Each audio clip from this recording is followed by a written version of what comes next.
respiratory therapy students, this month, starting in February, I'm going to start doing something a little bit different. I'm going to move into discussing disease and disorders in respiratory therapy, but my focus is going to be on things sometimes we don't know about those disorders or those diseases. And when I say we don't know, like everybody knows COPD air traps, right? But there are some little nuances in each one of those diseases, chronic bronchitis and emphysema, that if you know them, when you go to take a test, it's going to be easier to identify what disease and disorder the question is talking about.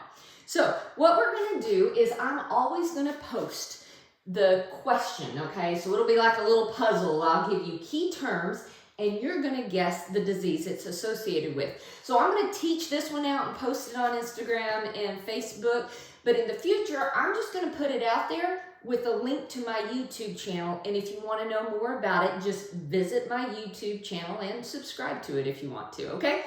So here we go. Looking at the first one, I want you to figure out what disease state this is. Well, this patient smokes. Okay, they smoke. Let's see. Their FEV1 to FVC is less than 70%. So those two things together tell me it is most probably COPD.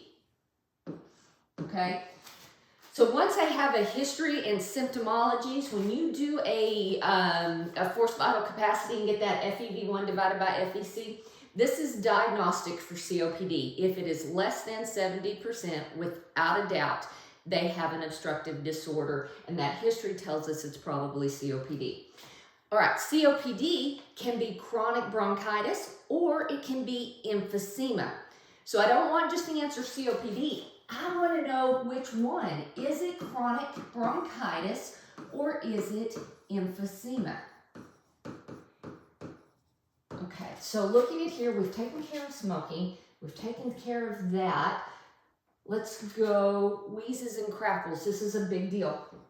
Wheezes and crackles can only happen if we're talking moderate crackles, most commonly happen in the airways, okay? Wheezing happens when the airway narrows, all right? So when you're talking about the anatomical alterations of chronic bronchitis, we have bronchospasms, we have inflammation of the airways, and we have mucus hypersecretion. All three of those things will narrow the airway and produce wheezes. Crackles come from that excessive mucus production. So with the lung sounds, it's starting to sound more like chronic bronchitis. All right, so let's just look at this. From this, it says we have a normal DLCO. Now this is the diffusion capacity of the lung for carbon monoxide. DLCO, the normal value is 25.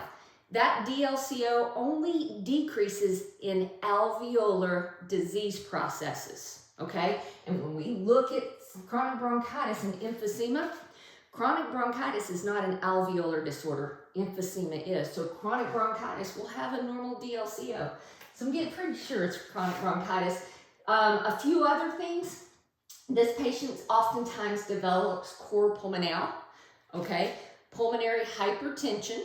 All right, so the patient's chronically hypoxemic. They have polycythemia also, so that blood is a little bit thicker. The pulmonary capillary bed's narrowed. That means the right heart fails, and when the right heart fails, that's called cor pulmonale. The blood backs up down the venous system. First place you'll see evidence of it is the jugular vein, and then as you continue following venous flow backwards, you're going to have edema in the gravity-dependent areas. So when you look at all of these key terms, this narrows down COPD to being chronic bronchitis in its purest form.